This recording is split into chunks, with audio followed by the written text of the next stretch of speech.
Hello everyone. I'm here to help you today. I know you're using this video to sleep. So before that, don't forget to like the video and subscribe to the channel. Also, where are you from and what time are you watching? Now, sit back and relax. My name is Marcus Lindholm, and I used to think the worst thing about inheriting property was the paperwork. The estate taxes, the legal disputes, the endless documentation required to transfer ownership from the dead to the living. I was wrong. The worst thing about inheriting property is discovering why no one wanted it in the first place. I received notification of the inheritance on a Tuesday in March, which felt appropriate somehow. Tuesdays have always struck me as the most bureaucratic of weekdays, colorless and administrative. The letter arrived from Haverson and Associates, a law firm I'd never heard of, operating out of Millbrook, a town I'd visited exactly once in my childhood. My uncle, Terence Lindholm, had died. I hadn't known I had an uncle named Terence. My father, characteristically terse even in matters of family history, had mentioned him perhaps twice in my entire life. Always in the past tense, always with a finality that discouraged further questioning. Terence had left me his house. The letter was precise in its details. A 3-story Victorian structure built in 1887, located at 447 Ashwood Lane, complete with all furnishings and contents. The property had been maintained through a trust that would dissolve upon transfer of ownership, meaning the house was mine immediately, along with whatever responsibilities that entailed. There were no other heirs. There were no conditions. The attorney's tone suggested this was a formality, a loose end being efficiently tied. I was 34 years old, working as a technical writer for a medical device company, living in a studio apartment in Providence that cost more per month than most people's mortgages. The inheritance felt like a gift from a universe that rarely provided such things. I could sell the property, use the money for a down payment somewhere actually livable, escape the cycle of rent increases and noise complaints, and thin walls that transmitted every argument and reconciliation of my neighbor's deteriorating marriage. I should have questioned why a house in reasonable condition would go unclaimed long enough to pass to a nephew who'd never met its owner. I should have wondered about the trust that maintained an empty house for years after its occupant's death. I should have asked why the attorney's letter included a separate addendum listing the contact information for 3 different structural engineers, 2 electricians, and a specialist in historical property concerns, whose credentials were never specified. Instead, I requested a week of vacation time, loaded my Subaru with the basics: laptop, clothes, toiletries, a sleeping bag in case the utilities were disconnected, and drove north into a part of New England I'd successfully avoided for most of my adult life. Millbrook revealed itself gradually as Route 44 wound through increasingly dense forest. The trees here grew differently than they did farther south, their branches reaching across the road with a deliberation that felt almost intentional, filtering the afternoon light into something gray and indistinct. The town appeared without warning, no welcome sign or speed limit reduction to mark the transition from wilderness to civilization. One moment I was surrounded by woods, the next I was passing a Stewart's gas station, a pizza place with sun-faded awnings, a bank branch that looked like it had been closed since the early 1990s. The GPS directed me through a series of turns that took me away from what I assumed was the town center, down residential streets lined with houses that had clearly seen better decades. Not abandoned exactly, but occupied with a kind of resigned permanence, as if their inhabitants had long ago stopped maintaining anything beyond basic functionality. Lawns grew in patches, paint peeled in uniform strips. Chain-link fences sagged between posts that leaned at angles, suggesting slow surrender to gravity and time. Ashwood Lane was different. The street began at an intersection marked by a stop sign, so rusted the octagonal shape was more recognizable than the actual word, and immediately the pavement quality improved. The trees drew back, and the houses took on a character that suggested they'd been built by people with specific architectural opinions. Victorian mostly, with the occasional colonial revival or Queen Anne mixed in. Large houses, set back from the street behind mature landscaping, each one distinct enough to have been custom designed. This had been money once. Old money, the kind that built houses meant to last centuries, houses that announced their owner's permanence in a community, their rootedness in a particular place and time. Most of them were empty now. I could tell not by obvious signs of abandonment.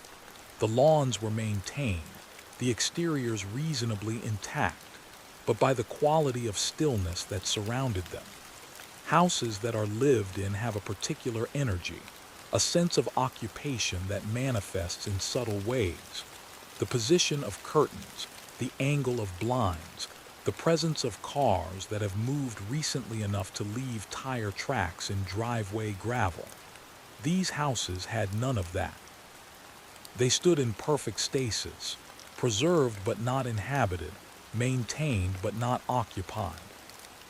Number 447 sat at the end of the street, where Ashwood Lane terminated in a cul-de-sac that the town had apparently never bothered to pave properly. The asphalt gave way to gravel, then to dirt, then to the circular turnaround that fronted my uncle's property. The house was larger than I'd expected from the attorney's description. 3 stories, yes, but 3 tall stories, with high ceilings that made the structure loom despite its relatively narrow footprint. The exterior was painted a color I would have called gray if I'd been generous, though closer inspection revealed it to be several shades of gray in various states of fading, creating an unintentional gradient effect from darker first floor to lighter third. The Victorian details were intact: gingerbread trim, bay windows, a wraparound porch with decorative brackets, but maintained with such precision that the effect was less charming than unsettling, as if someone had been caring for the house without actually caring about it, preserving it as an obligation rather than a labor of love. I parked in the gravel drive and sat for a moment, engine ticking as it cooled, looking at what was now technically mine.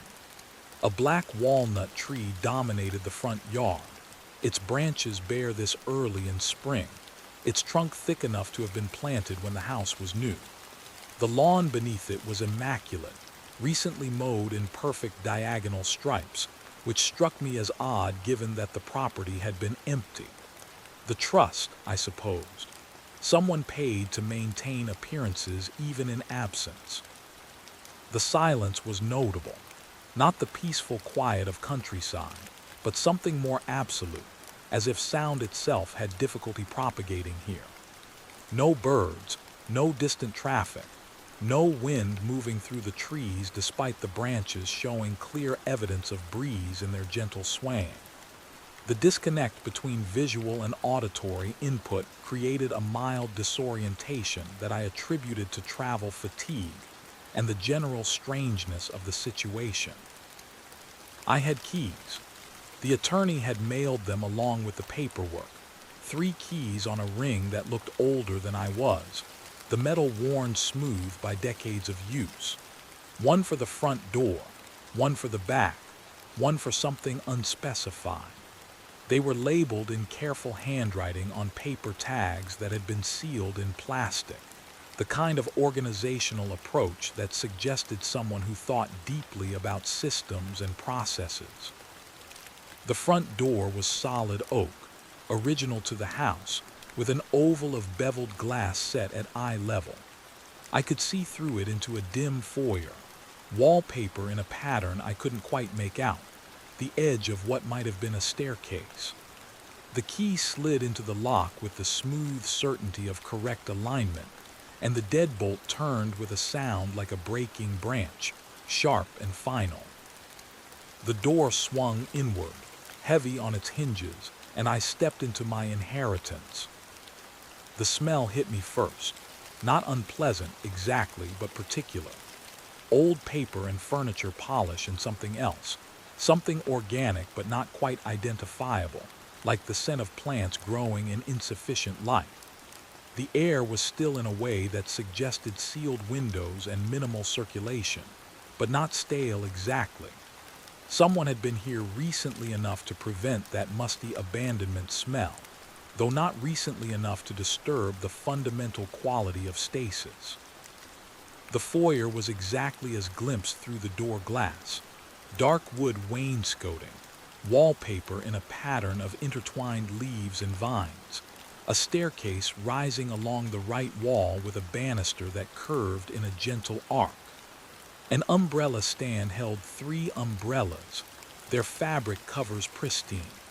A small table bore a ceramic bowl that was empty. A mirror hung on the left wall, its frame elaborate with carved flourishes, its surface reflecting the door behind me and my own shape in the threshold, hesitant and uncertain. I closed the door. The sound echoed in a way that suggested the house was mostly empty of furniture, hard surfaces with nothing to absorb or dampen the noise. The light changed immediately. The afternoon sun filtered through curtained windows into something amber and indirect, turning the interior into a space that existed at permanent twilight regardless of the time outside. To my left, through an archway, I could see what appeared to be a sitting room. To my right, through another arch, a dining room. Straight ahead, past the stairs, a hallway extended into darkness, presumably leading to the back of the house. I chose left, following an instinct that suggested starting with public spaces before venturing into the more intimate areas of someone else's life. The sitting room was furnished but not decorated.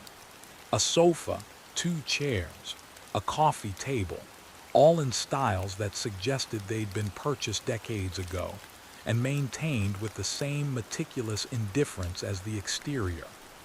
No personal touches, no photographs or artwork, no books or magazines or any of the small accumulations that make a space feel lived in. The furniture was arranged with geometric precision, each piece at exact right angles to the walls, the coffee table centered perfectly between sofa and chairs. The effect was less like a room someone had lived in and more like a display in a furniture store, waiting for imaginary customers to envision themselves in a life that would never occur.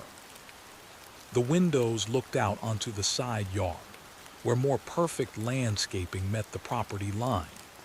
Beyond that, I could see the neighboring house, another Victorian, its windows dark, its presence contributing to the general atmosphere of elegant abandonment.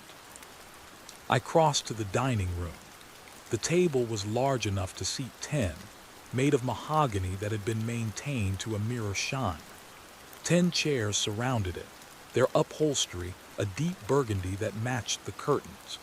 A chandelier hung above, its crystals catching the dim light and refracting it into small rainbows on the ceiling. A sideboard against the far wall held china in a pattern of blue flowers on white porcelain, each piece visible through the glass-fronted cabinets. Everything was clean, everything was ordered, everything felt like it was waiting for something. I found the kitchen through a swinging door from the dining room. This was where the house showed its age most clearly. Original cabinets, though updated with modern hardware. A gas stove that was probably from the 1950s.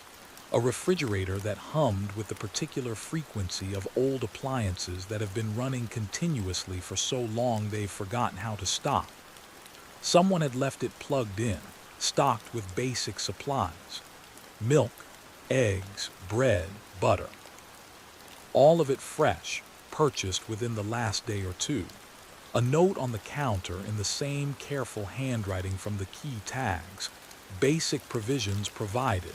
Additional maintenance information in the study. Welcome home. Welcome home. As if this had ever been my home.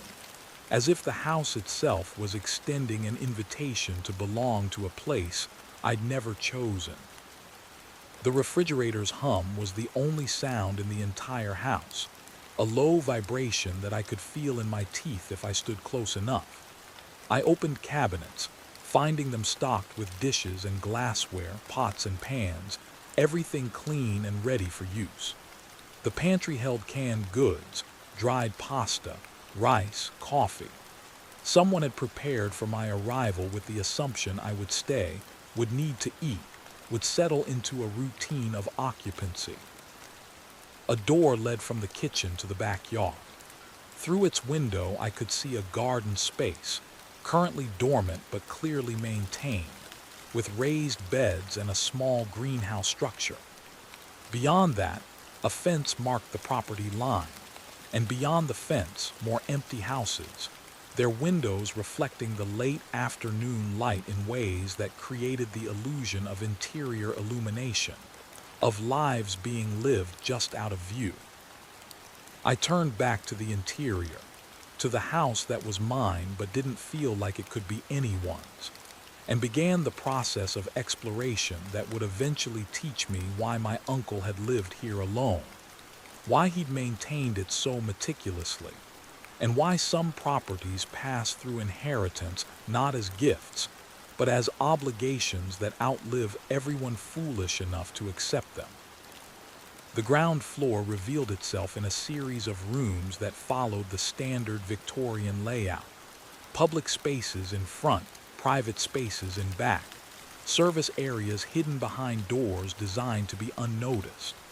A small bathroom tucked under the stairs, its fixtures original but functioning. A closet containing coats that smelled of mothballs and time. The study that the note had mentioned, located just off the main hallway, its door slightly ajar. I pushed the door open. The hinges made no sound, recently oiled, maintained like everything else with an attention that bordered on excessive. The study was the first room that felt like someone had actually used it, actually spent time within its walls for purposes beyond preservation. A desk dominated the space, its surface covered with papers arranged in neat stacks. Bookshelves lined 3 walls, filled with volumes that showed actual signs of reading, creased spines, bookmarks, margins with notations in pencil. A leather chair behind the desk, worn in the seat, suggesting years of occupation. A floor lamp with a green glass shade, currently unlit. Windows overlooking the backyard, their curtains open to let in the diminishing daylight. The papers on the desk were organized by subject, each stack clipped together with binder clips, labeled with index cards in that same meticulous handwriting. I picked up the first stack, squinting at the label in the dim light, property maintenance schedule and contacts. Inside were spreadsheets, lists, phone numbers, the names of companies that serviced various aspects of the house, the lawn care service that explained the perfect landscaping, the cleaning service that accounted for the dust-free surfaces, the electrician and plumber on retainer for any issues that arose. Payment was arranged through automatic withdrawal from the trust account. Everything ran on a schedule that required no human intervention, a system designed to maintain itself indefinitely. The next stack, Utility accounts and monitoring. Bills paid automatically. Usage tracked in detailed logs. The electricity consumption was consistent month to month, suggesting regular usage of climate control and appliances even in absence of occupants. The water bill showed periodic spikes that correlated with the cleaning service's schedule. Everything documented, everything anticipated, everything controlled. I worked through the stacks, assembling a picture of my uncle as a man who had built a comprehensive system for living in this house, and then had built an equally comprehensive system for maintaining the house after his living there had ceased. The planning was extraordinary, the attention to detail nearly pathological. He had accounted for every contingency, every possible need, creating a self-sustaining environment that would continue regardless of whether anyone was present to witness it. The final stack was different. No label, just a binder clip holding together perhaps 20 pages, handwritten, not typed. The writing was less neat than the labels and notes, suggesting speed or emotion or both. I carried the stack to the desk chair, settled into the worn leather and began to read. March 14, 1997. The rooms are growing heavier. I can feel the weight when I enter them, a pressure that wasn't present even a week ago. Margaret thinks I'm imagining it, that the stress of the last few months has made me hypersensitive to the house's natural settling, but she hasn't been in the third-floor rooms. She doesn't go up there anymore. She says it's because of her knees, but I've seen the way she looks at the staircase, the way she pauses before climbing even to the second floor. She feels it too, even if she won't admit it. I stopped reading, turning the page over to check the date again. 1997, 28 years ago. My uncle would have been in his 50s then if my rough calculations about family chronology were correct. The house had been his for how long before that? The entry presupposed knowledge I didn't have, referenced events and feelings without context. I continued reading. March 22, 1997, Margaret left today. Not permanently, she says, just to stay with her sister in Connecticut for a while until I get things sorted out. She packed 3 suitcases, which suggests her definition of a while is longer than she's admitting. I didn't try to stop her. How could I explain what's happening in a way that wouldn't sound like the onset of dementia or psychosis? The rooms are empty, but they're not. They're full of something I can't name, something that has weight and presence without form. The study is the worst. I can barely stand to be in here for more than an hour at a time, and then only in the afternoon when the sun is directly on the windows. The evenings are impossible. Last night I slept on the sofa in the sitting room, and even that felt too close to the study's influence. The handwriting had deteriorated slightly by the end of this entry, the letters less controlled, the lines less straight. I flipped through the remaining pages, skimming dates and first lines.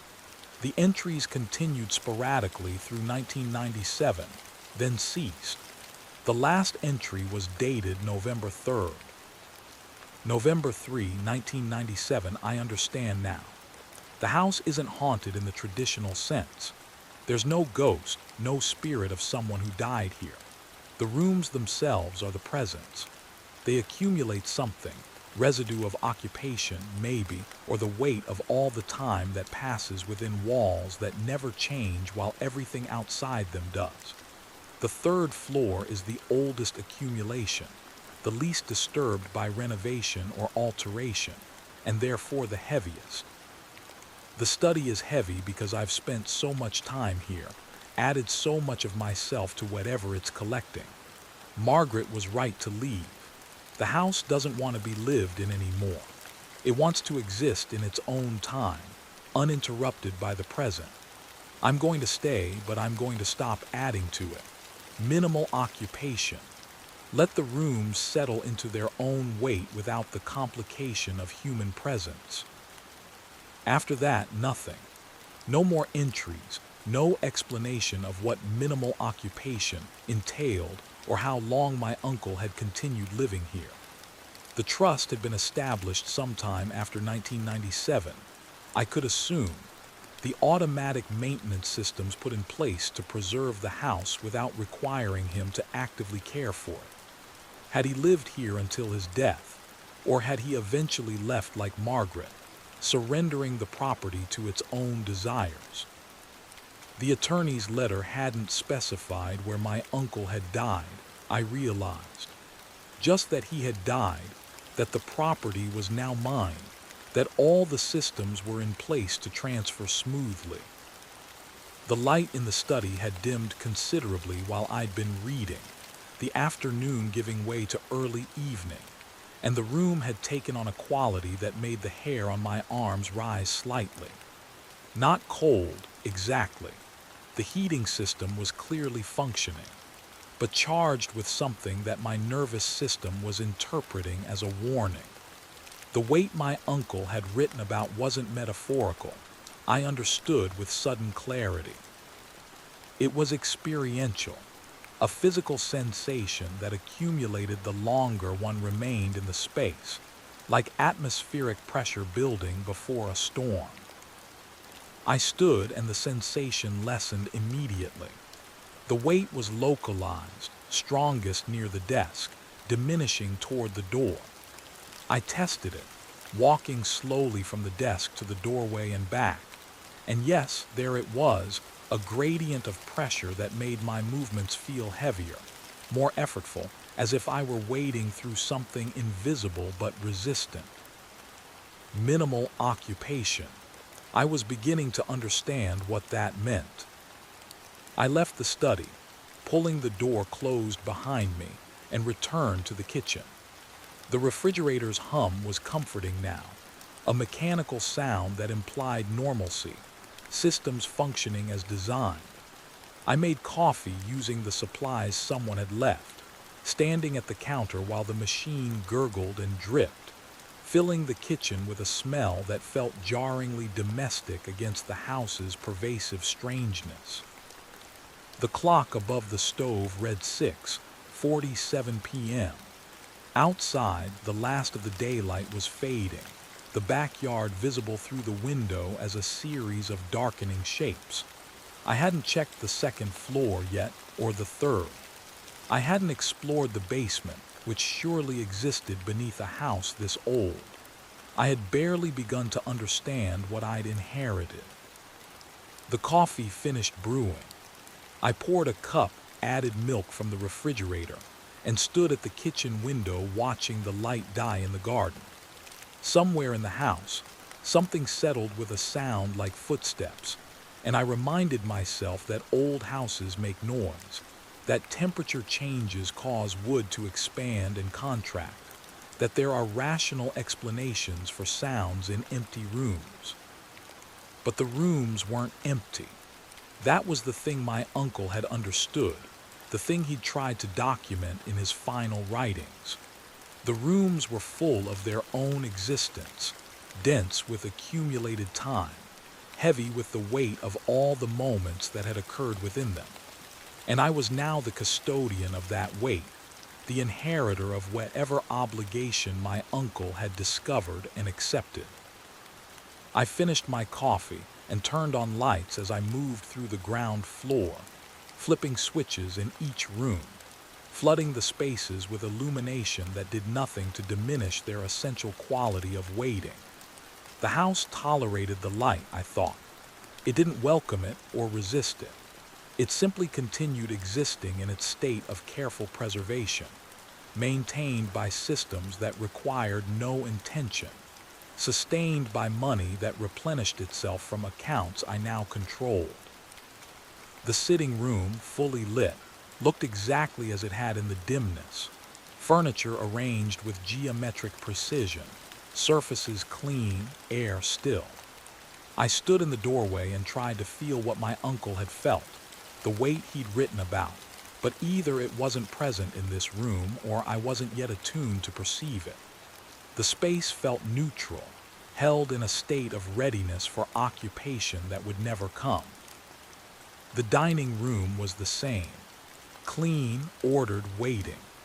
The chandelier's light reflected off the polished table surface, creating the illusion of depth, of water, of falling if I stared at it too long. I climbed the stairs to the second floor, my hand on the banister, my weight causing the old wood to creak in protest. The sound was normal, expected. Houses make noise. Structure shifts. Nothing about the sound suggested anything but standard settling, the compression of materials under load. The second floor hallway was carpeted, a runner in deep burgundy that matched the dining room chairs, its pile thick enough to muffle footsteps. 4 doors, all closed, 2 on each side of the hall, symmetrical, suggesting bedrooms of roughly equal size. A 5th door at the end of the hall, narrower, probably a bathroom. I opened the first door on the right. A bedroom, yes, furnished with a double bed, a dresser, a nightstand, all in matching dark wood. The bed was made with hospital corners, the blanket pulled tight, a single pillow at the headboard. The dresser was empty when I checked the drawers. The closet held only hangers, evenly spaced on the rod. A guest room, then, or a room that had been cleared of any personal items. The window looked out over the front yard, the black walnut tree silhouetted against the darkening sky.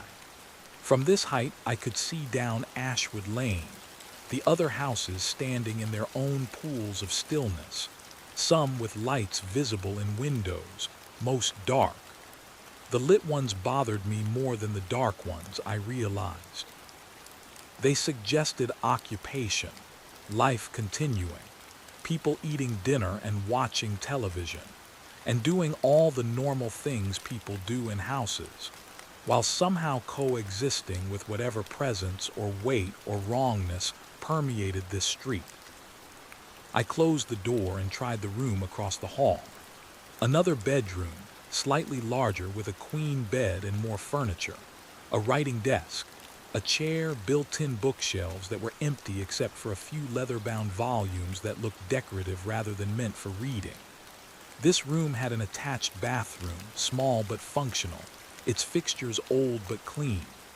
Someone had left fresh towels folded on a shelf, washcloths in a neat stack, a new bar of soap still in its wrapper.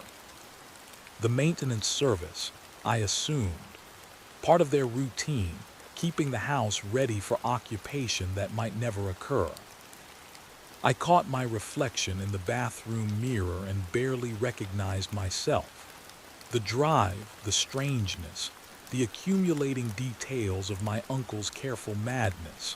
It all showed in the tightness around my eyes, the set of my jaw.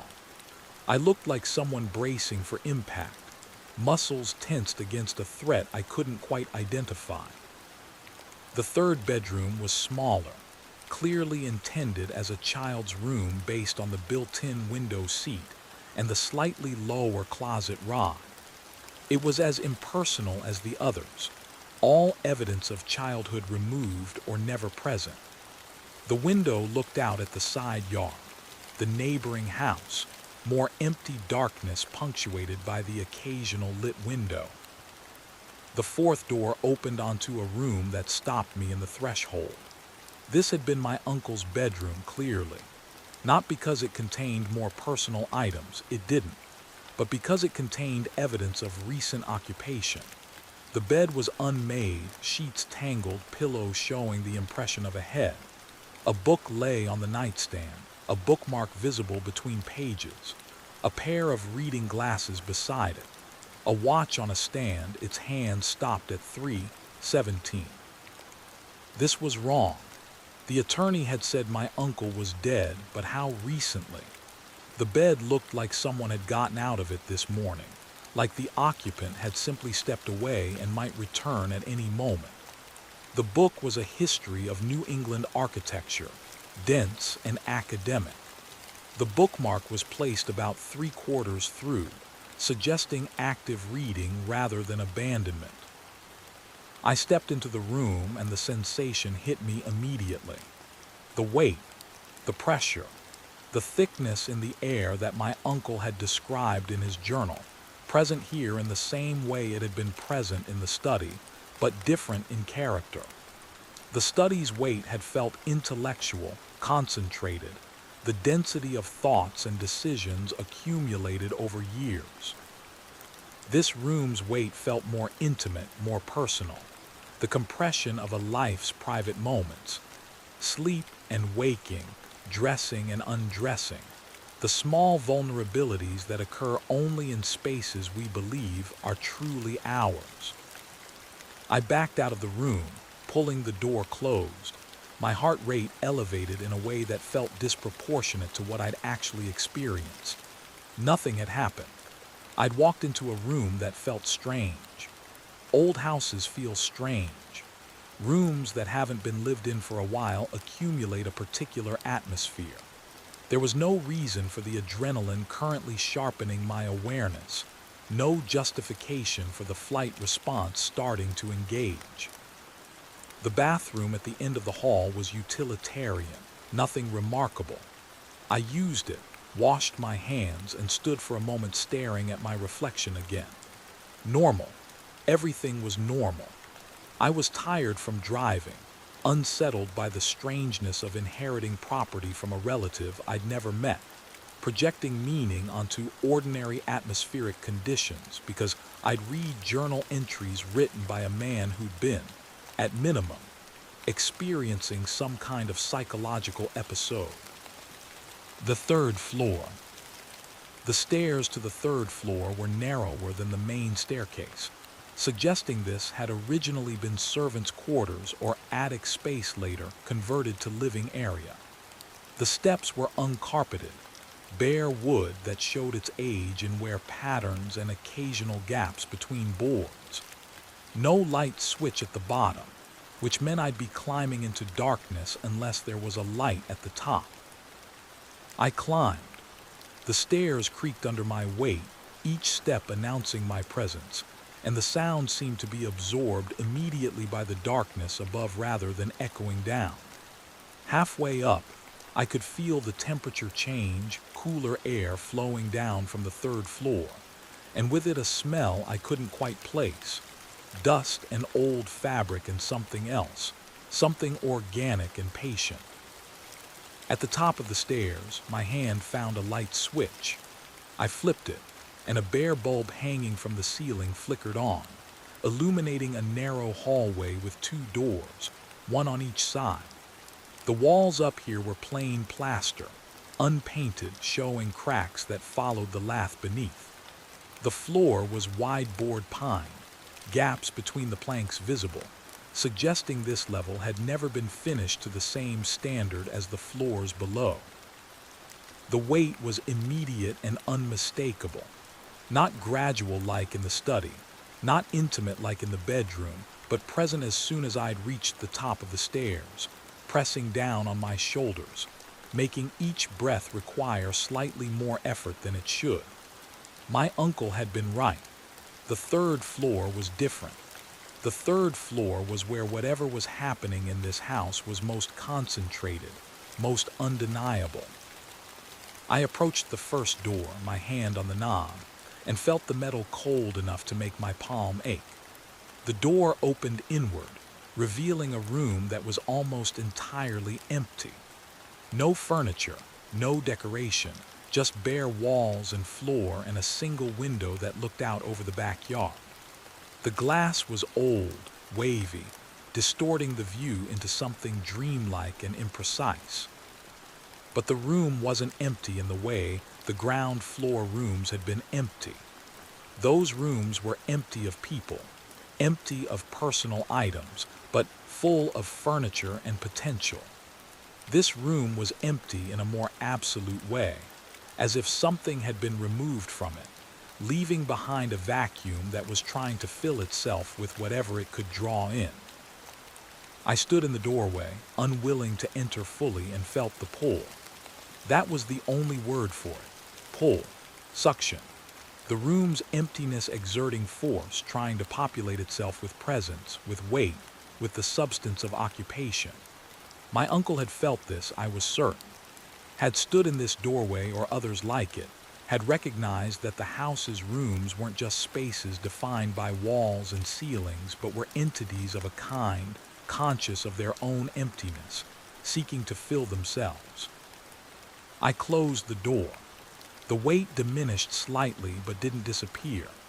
The hallway itself carried it. The third floor's atmosphere so saturated with this quality that closing doors did nothing to contain it. The second room was the same, empty of objects, full of absence, pulling at me with that same gentle insistence. Window, walls, floor, nothing more, nothing less. But standing in the doorway, I could almost see what might fill the space. Furniture, yes, but also time presence, the accumulation of moments that transform empty rooms into occupied ones. The room wanted that. The room needed it. And some part of me, some primitive aspect of my consciousness that operated below rationality, wanted to give it what it wanted, to step inside and let myself be absorbed into the space's hunger. I closed that door too and stood in the hallway, breathing deliberately, reminding myself that I was a person with agency, that I could leave at any time, that nothing was keeping me here except my own choices. The weight pressed down, and I understood with sudden clarity why my uncle had stopped coming up here, why he'd established his system of minimal occupation. The third floor was too hungry. The third floor's emptiness was too complete, too powerful, too capable of drawing things into itself. I descended the stairs quickly, stumbling slightly on the narrow treads, my hand on the railing for stability. At the bottom, I closed the door to the third floor stairs. There was a door. I'd somehow not noticed it on the way up, and felt the immediate relief of separation, of boundary restored. The second floor's atmosphere was neutral by comparison, merely strange rather than actively wrong. My phone, which I'd been ignoring since arriving, showed 8 missed calls from a number I didn't recognize. No voicemails, no texts, just calls, persistent and unanswered. I stared at the number, trying to decide if I had any obligation to return them, and the phone rang again, the same number, the vibration in my hand startling enough to make me nearly drop it. I answered, "Hello." Mr. Lindholm, a woman's voice, older, with an accent I couldn't quite place. "Mr. Marcus Lindholm." "Yes, who is this?" "My name is Vera Halloway. I maintain your property. I saw the car in the driveway and wanted to make sure you arrived safely." Maintain, the cleaning service perhaps, or the lawn care. Someone from the network my uncle had established. "I got here a few hours ago. Everything seems to be in order." A pause, long enough to be noticeable, deliberate. "You've been inside." "Of course, it's my house now." Another pause. I could hear background noise on her end. A television, maybe, or radio. Normal sounds from a normal place, wherever she was calling from. "Yes, your house. I apologize for calling so late, but I wanted to give you my direct number in case you need anything. The maintenance schedule is on file, of course, but if issues arise, I can usually respond within 24 hours. She gave me a number. I didn't write it down. The conversation felt odd, less like a service provider checking in and more like something else, something I couldn't quite identify. "Mr. Lindholm," she continued, "your uncle left very specific instructions about the house's care. I've been following them for 15 years since Mrs. Lindholm passed. I hope you'll allow me to continue. The house requires particular attention." "Mrs. Lindholm, Margaret." "Yes, she died in 2010. Your uncle contacted me shortly after. establishing the current maintenance arrangements. So he'd been alone here for at least 15 years, possibly longer if Margaret's departure in 1997 had been permanent before becoming final through death. Alone in this house, maintaining his system of minimal occupation, living among rooms that wanted to be empty but couldn't be left entirely unoccupied without violating some obligation he'd felt bound to honor. "The instructions," I said. "What kind of specific instructions?" Vera's voice became careful, each word chosen deliberately. "The house is to be kept clean but not altered. Temperature maintained at 68 degrees year-round. Windows opened quarterly for air circulation, but only during daylight hours. The third floor is to be cleaned monthly, but only between 2 and 4 p.m., and never by the same person 2 months in a row."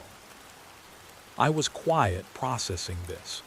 The journal's references to the house's weight, the room's hunger, suddenly contextualized by practical routines meant to, what?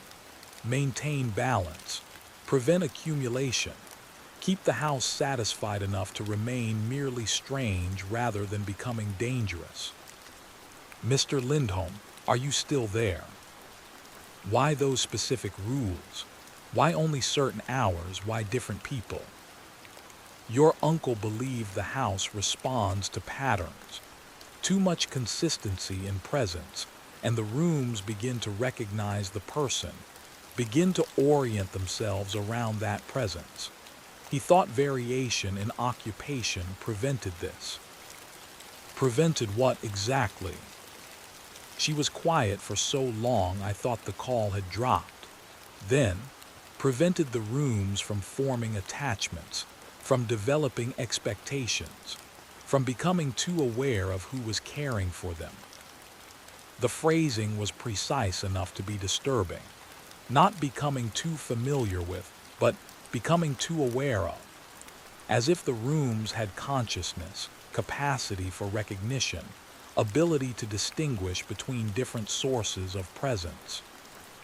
"Did you ever meet my uncle?" I asked. "Once, when he hired me. He interviewed me in the front yard, wouldn't let me inside. He seemed..." She paused, selecting words. "He seemed tired, Mr. Lindholm. Not physically tired. Tired in a way that suggested he'd been carrying something heavy for a very long time and had finally accepted he would never be able to put it down. He gave me the instructions, established the payment system, and told me he hoped I would continue the work after he was gone. I asked him how long he thought that would be, and he said it didn't matter. The house would outlast all of us, and someone would always need to maintain it." I moved down the second-floor hallway as we spoke, putting distance between myself and the closed door to the third floor. "When did he die?" 3 weeks ago. He was found in the study at his desk. Heart attack, they said, though he was only 67. Relatively healthy according to his medical records. But when they found him, his expression..." She stopped. "What about his expression?" "The coroner mentioned it to me when I came to clean after the body was removed. He said your uncle looked relieved. Not peaceful, relieved. As if something he'd been dreading had finally occurred and turned out to be less terrible than the anticipation of it." I'd reached the ground floor again, the main hallway's relative normalcy a relief after the concentrated wrongness of the third floor. Through the windows flanking the front door, I could see the black walnut tree silhouetted against the sky, its branches moving in wind I still couldn't hear. "Ms. Halloway, did my uncle ever talk about what was wrong with this house?" "Wrong, Mr. Lindholm, nothing is wrong with the house. The house is exactly what it's always been. Your uncle understood that. He didn't try to fix it or change it or ignore it. He simply accommodated it, learned to live within its requirements rather than imposing his own." And those requirements are what exactly? Minimal occupation. That's what he called it. Be present enough to prevent complete abandonment, but not so present that you add to what's already accumulated. Don't spend too long in any one room. Don't establish routines. Don't give the house reason to expect you. And most importantly, don't try to fill the empty rooms. They need to stay empty. The third floor. She was talking about the third floor without naming it directly. What happens if the rooms are filled? Her voice dropped, became quieter, as if she were worried about being overheard despite clearly being alone. I don't know. Your uncle never said, and I never asked. But I clean those rooms once a month, and every time I go up there I feel it. The pull. The want. Whatever is up there is hungry, Mr. Lindholm, and feeding it would be a mistake. We ended the call shortly after, with her reminding me I had her number, that she would continue the scheduled maintenance unless I instructed otherwise, that the house required consistency even in variation. I stood in the hallway holding my phone, looking at the study door, remembering the weight I'd felt at the desk, and understood that I was now responsible for managing something I barely comprehended. The rational part of my mind insisted this was all nonsense, projection and suggestion creating meaning where none existed. Old houses feel strange. Empty rooms have particular atmospheres. My uncle had been mentally unwell. His elaborate systems and careful documentation, the product of declining mental health, rather than genuine insight into architectural consciousness, or whatever impossible thing I was half believing. But the weight on the third floor had been real. The pull of those empty rooms had been tangible. And standing here now, in the carefully maintained neutrality of the ground floor, I could feel the house around me like a living thing, breathing in its own rhythm, existing in its own time, patient and aware in ways that violated every principle of material reality I'd ever accepted. I needed to sleep. Exhaustion was making everything worse, amplifying normal sensations into perceived threats. I would spend the night here, wake up in daylight, and the house would reveal itself to be exactly what it appeared, an old Victorian requiring maintenance, preserved by systems my uncle had established for mundane reasons I could research in his papers. The question was where to sleep. Not the third floor, obviously. Not my uncle's room. The intimacy of that space's weight felt too personal to intrude upon, like rifling through someone's private correspondence. One of the guest rooms, then. The first one I'd explored, the one with the double bed and the view of the front yard. Anonymous enough to feel neutral, furnished enough to be comfortable. I retrieved my sleeping bag and backpack from the car, moving quickly through the darkness of the front yard. Hyper-aware of the silence that persisted despite the wind I could see moving through the tree branches. Back inside, I locked the door behind me, an automatic gesture that felt absurd given that the threat, if there was one, was already contained within these walls. The guest room was exactly as I'd left it, undisturbed, waiting. I made up the bed with my sleeping bag rather than using the linens, wanting the familiar smell of my own things around me. The bedside lamp provided adequate light, warm and steady. I changed into sleep clothes, brushed my teeth in the hallway bathroom, and settled into bed with my laptop, thinking I might do some research on the house's history, find some context that would render the strangeness comprehensible. But the Wi-Fi password wasn't immediately obvious, and searching for networks revealed none. My uncle had internet. The utility bills had documented monthly charges, but either the router was somewhere I hadn't found or it was configured in a way that prevented easy access. My phone had signal barely, but data was slow enough to be useless. I closed the laptop and lay back against the pillow, staring at the ceiling's shadows. The house was quiet, not silent. I could hear the refrigerator's distant hum, the heating system's occasional click and whoosh, the normal sounds of a structure maintaining its systems, but quiet in the way that made each sound distinct, separate, not blending into the ambient noise that usually characterizes occupied spaces. I thought about my uncle sitting at the desk in the study, adding to the weight of that room year after year, documenting his understanding of what was happening around him. Had he been afraid? The journal entries suggested concern, caution, careful management, but not fear. He'd been analytical about it, approaching the house's wrongness as a problem to be solved through systematic observation and controlled response. Minimal occupation. Don't add to the weight. Don't give the rooms reason to expect you. Don't fill the empty spaces. I turned off the lamp and let the darkness settle around me. The window provided enough ambient light from street lamps, though I hadn't noticed street lamps when I'd arrived, to outline the furniture, render the room navigable if I needed to move. The bed was comfortable despite my sleeping bag's inadequacy compared to proper bedding. I was tired enough that sleep should come easily. But it didn't.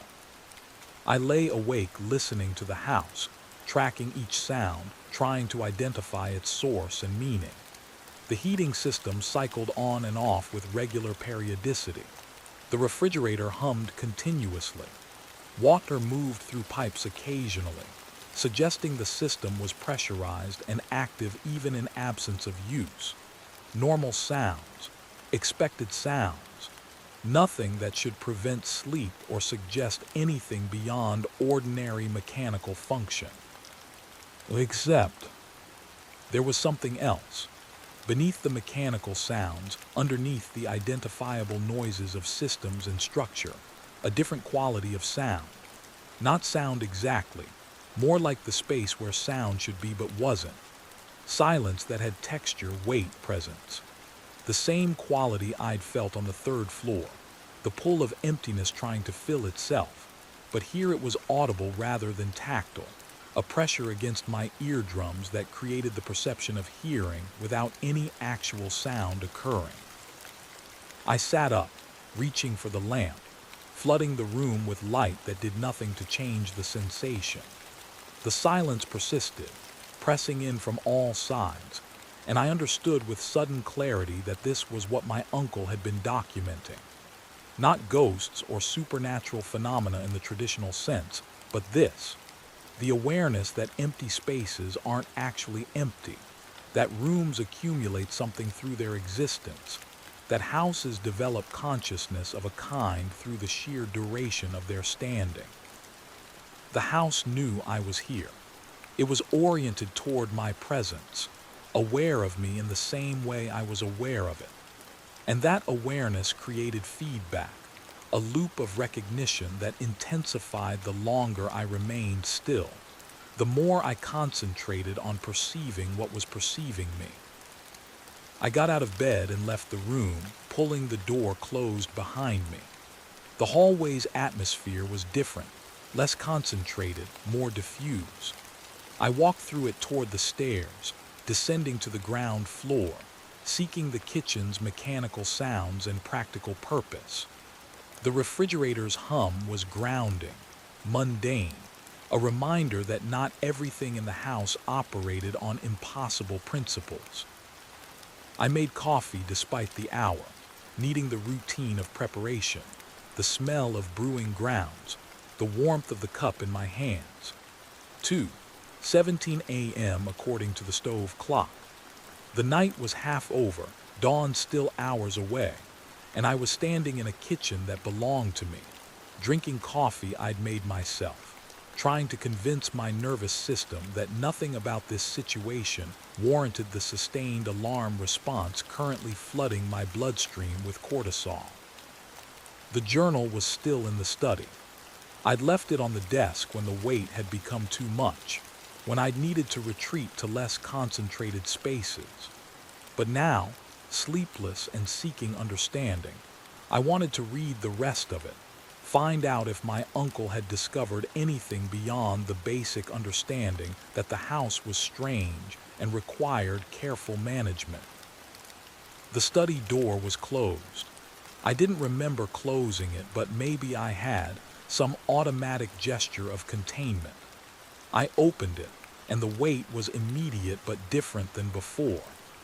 Lighter, somehow, as if the room had been resting in my absence, its density reduced by several hours of non-occupation. I turned on the desk lamp rather than the overhead light, creating a pool of illumination that left the room's corners in shadow. The journal was where I'd left it, the pages slightly curled from years of handling. I sat in the leather chair, felt it conform to my weight in ways that suggested it had conformed to my uncle's weight thousands of times, and picked up the journal from where I'd stopped reading. The entries after November 1997 were sporadic, separated by months or years, suggesting my uncle wrote only when something significant occurred, or when his understanding evolved enough to warrant documentation. June 12, 2003, Margaret visited today, first time in 6 years. She wanted to see if I was still living like a ghost in a house I'm too stubborn to leave. Her words. She doesn't understand that leaving isn't an option anymore. The house has my presence woven into it now, particularly the study and the bedroom. If I left, those rooms would be empty in the wrong way, hungry in the way the third floor is hungry. I've become part of the house's balance.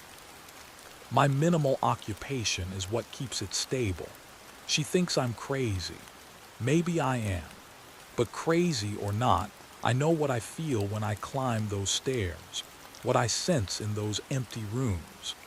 Better to stay and maintain the equilibrium than leave and let the house tip into whatever comes after hunger. September 3, 2008.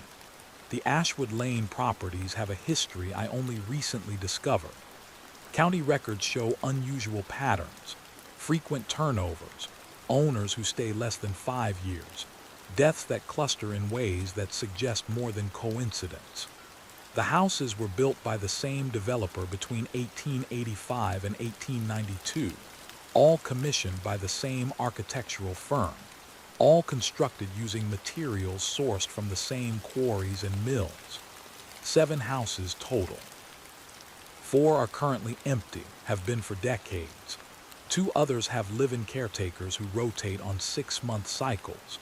Only mine has continuous occupation, and even that is minimal. I spoke with one of the caretakers carefully without revealing too much.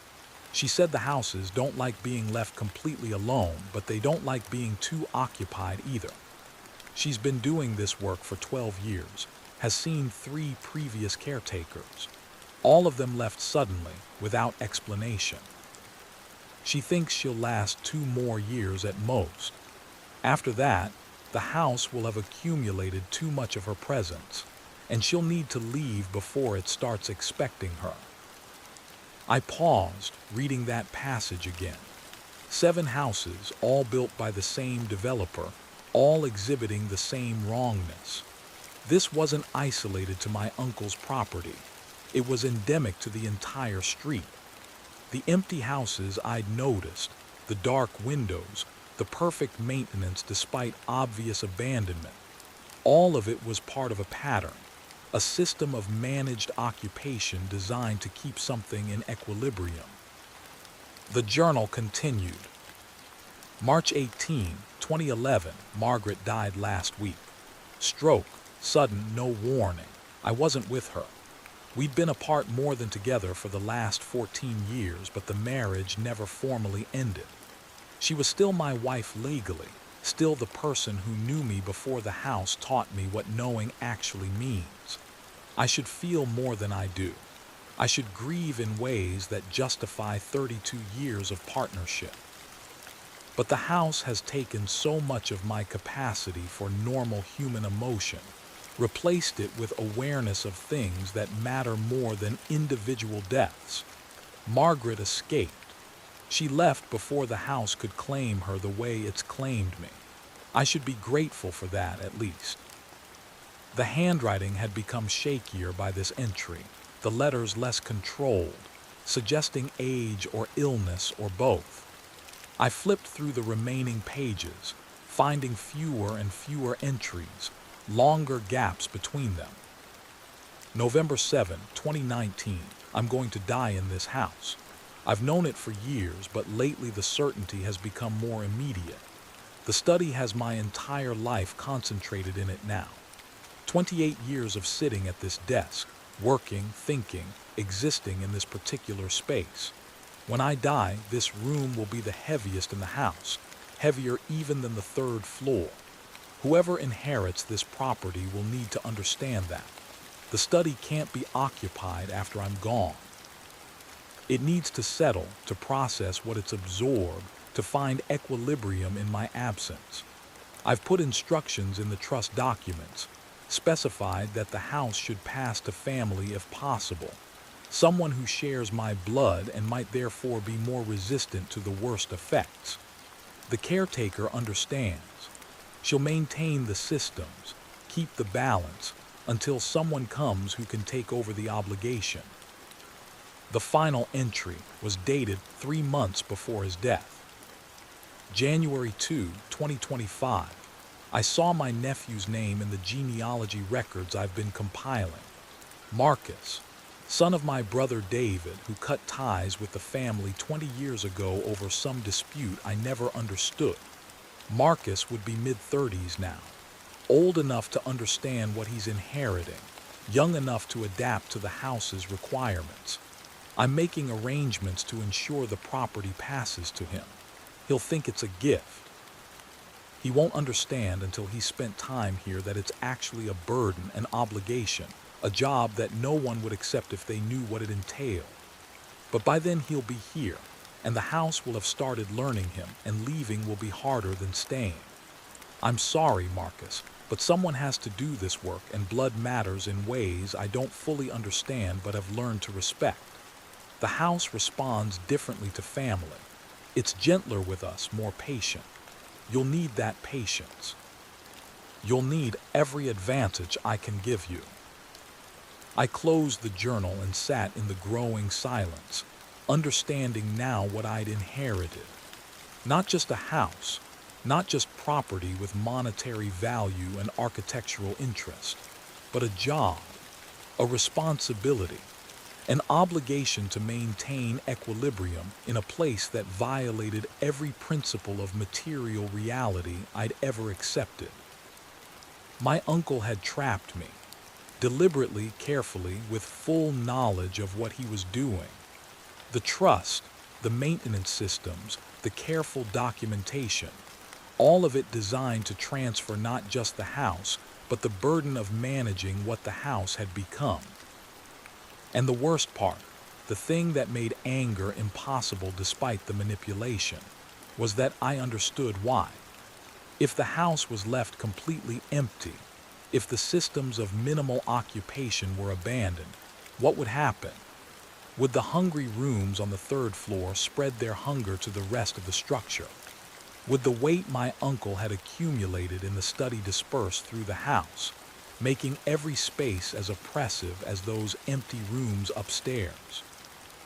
Would the house, in its abandonment, tip into some state worse than strangeness, become actively dangerous rather than merely unsettling? I didn't know. The journal didn't say.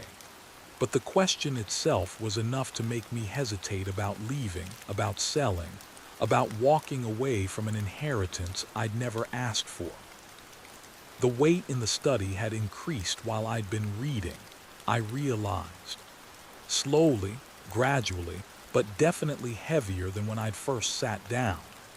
The room was responding to my presence, beginning to recognize me, starting to add my existence to whatever it had absorbed from my uncle's decades of occupation. I stood, gathered the journal, and left the study, closing the door firmly behind me. The hallway's neutrality was a relief. I carried the journal to the kitchen, poured more coffee, and sat at the small breakfast table near the window, looking out at the darkness of the backyard. 3:42 a.m. Dawn was still hours away, but the night felt less oppressive in the kitchen, surrounded by mechanical sounds and practical purposes. I could think here, could attempt to form some kind of plan for dealing with what I'd learned. Selling the house seemed impossible now. Who would buy it?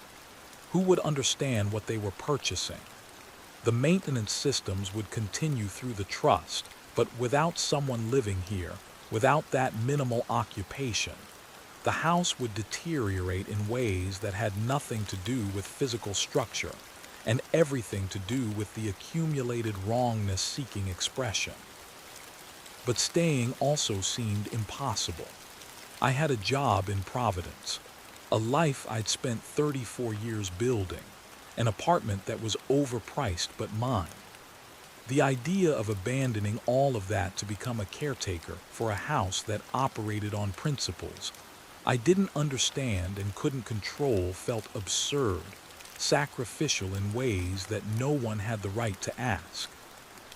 Yet my uncle had asked it, had arranged things so that I would be here, would feel what he'd felt, would understand what he'd understood. And standing here in the kitchen, exhausted and confused and slowly accepting the reality of what I'd inherited, I couldn't immediately see a way to refuse. The first light of dawn was beginning to gray the sky when I finally climbed the stairs back to the guest room, my body demanding sleep despite my mind's continued agitation. The room felt different than it had in the night, lighter, less charged, as if daylight diminished the house's strangeness, or at least made it less perceptible.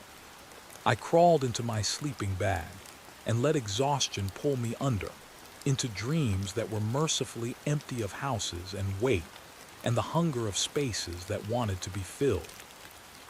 I woke to sunlight streaming through the window and the sound of someone moving around downstairs. For a moment, disoriented by unfamiliar surroundings and the lingering effects of inadequate sleep, I thought my uncle was alive, that his death and my inheritance had been some kind of elaborate misunderstanding. Then memory reasserted itself, and I realized whoever was downstairs was an intruder, or more likely, part of the maintenance system. The cleaning service, perhaps, or Vera Halloway herself, checking on the property's new owner. I dressed quickly and descended the stairs, following the sounds to the kitchen, where a woman in her 60s was unloading groceries from canvas bags, restocking the refrigerator with the kind of efficient movements that suggested long familiarity with the space. She turned when I entered, unsurprised by my presence. "Mr. Lindholm, I'm Vera. We spoke last night. I hope you don't mind. I let myself in. Your uncle gave me a key years ago, and I've been maintaining the Tuesday morning grocery delivery since he became less mobile."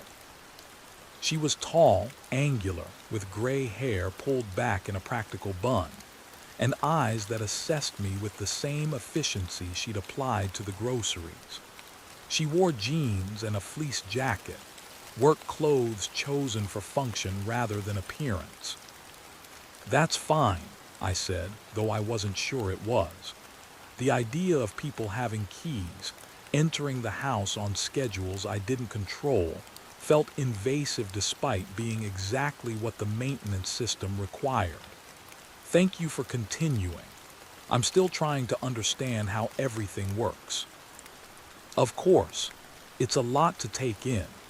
She closed the refrigerator and began folding the canvas bags with precise movements. "I don't mean to intrude on your first full day, but I wanted to make sure you had fresh food and to answer any questions you might have.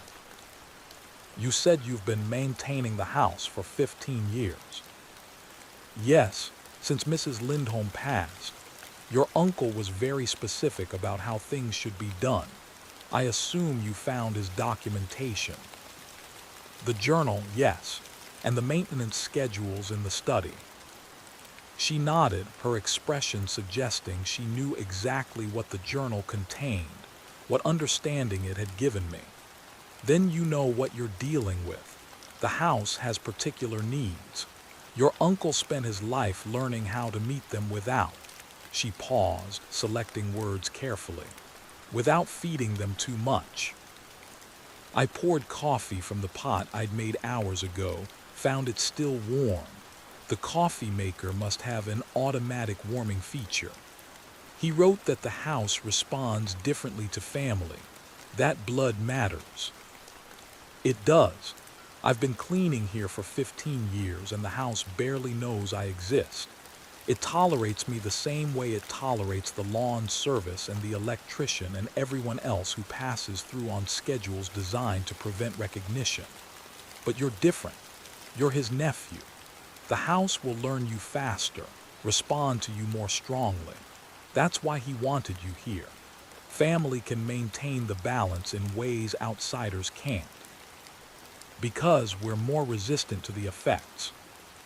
No, because you're more compatible with them. The house was built by your great-great-grandfather, did you know that? Augustus Lindholm, 1887. He developed all 7 properties on this street, lived in this one until his death in 1923. The house has known Lindholm presence for 138 years. It's attuned to your family in ways that make occupation not easier exactly, but more sustainable. I'd had no idea. My father had never mentioned any of this, had never suggested our family had history in Millbrook beyond my uncle's isolated presence. Why didn't my father inherit the house when Augustus died? Why did it go to my uncle? Your father refused it, just like his father before him refused it.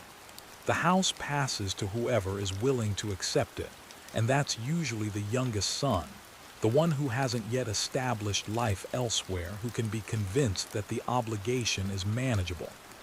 Your uncle was 23 when his father died, fresh out of college, no commitments. By the time he understood what he'd accepted, it was too late to leave. She said this matter-of-factly, without judgment, as if trapping young men in houses that consumed their lives was simply how things worked in certain families with certain histories. And now I'm the youngest son, I said, the one without commitment strong enough to outweigh the obligation. Are you? She looked at me with eyes that saw more than I was comfortable with. Are you really bound to Providence by anything that couldn't be dissolved with a month's notice? Do you have family there, relationships that require your physical presence, or just a job and an apartment and a life you've been living by default rather than choice? I wanted to argue, to insist that my life in Providence was meaningful and chosen and worth preserving. But standing in this kitchen, having spent a night in a house that recognized me with impossible awareness, I couldn't make the argument convincing even to myself. Vera was right. I had nothing in Providence that absolutely required me. I'd built a life there the way people do, through accumulation of routines and obligations, but none of it was essential. None of it would be irrevocably damaged by my absence. Your uncle knew this about you, Vera continued. He researched your life before arranging the inheritance. He knew you were available in the way the house needed someone to be available. I'm not saying he was right to do it, but I understand why he did. Because someone has to maintain the house. Because the house maintains itself if left properly balanced, and that balance requires minimal but consistent presence from someone it can recognize without consuming.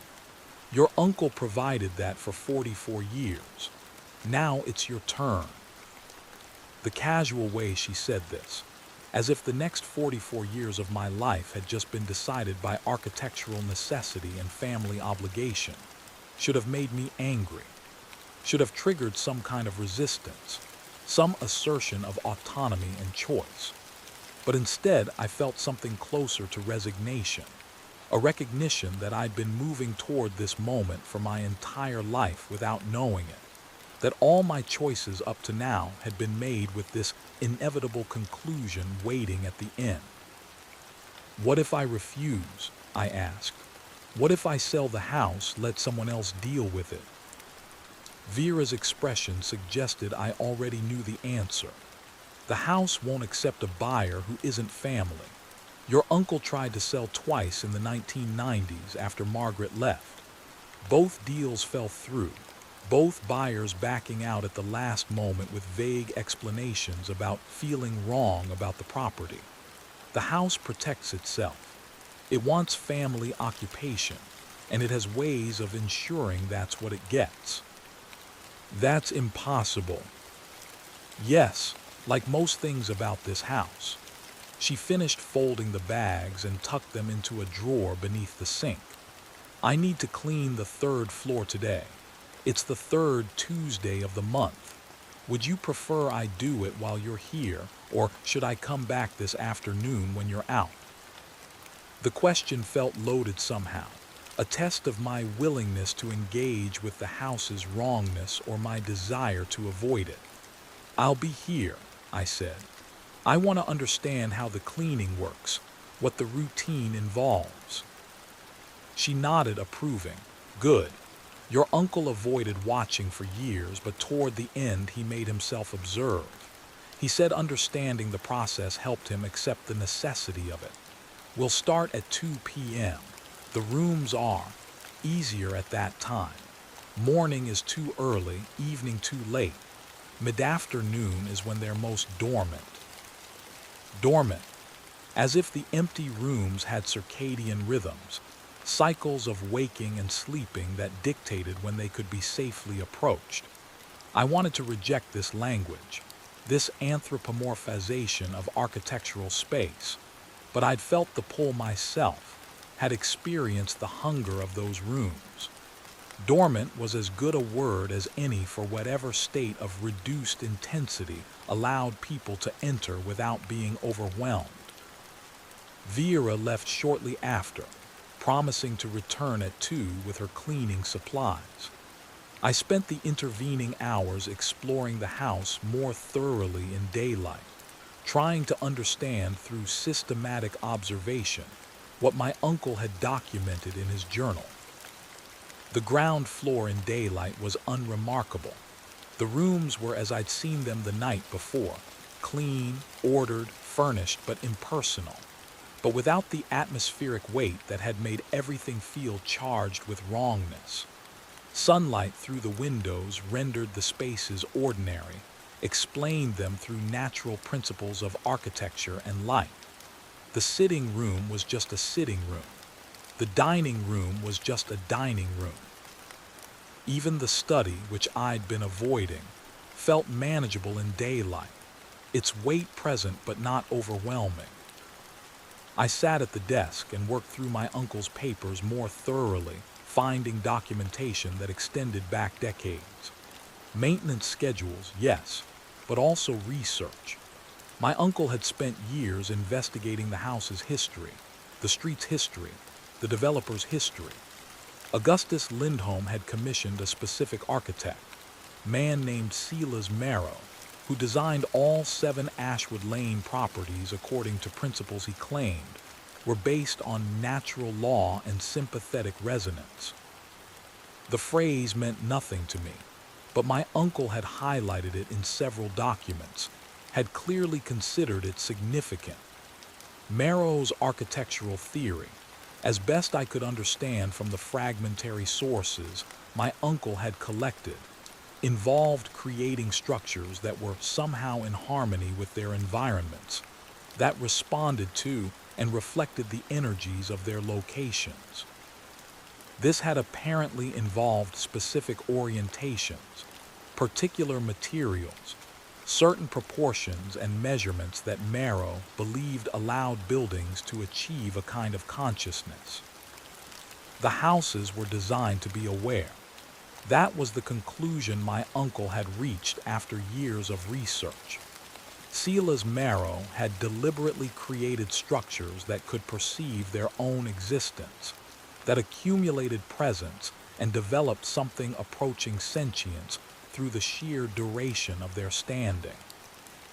Whether Marrow had succeeded in his intention or accidentally created something he hadn't predicted, my uncle couldn't determine. But the result was the same. 7 houses that experienced occupation as more than passive containment, that recognized and responded to presence, that hungered for the weight of human existence while simultaneously being unable to bear too much of it. I found photographs in one of the desk's lower drawers, black and white images from the house's early days. Families posed on front porches, formal and stiff in Victorian fashion.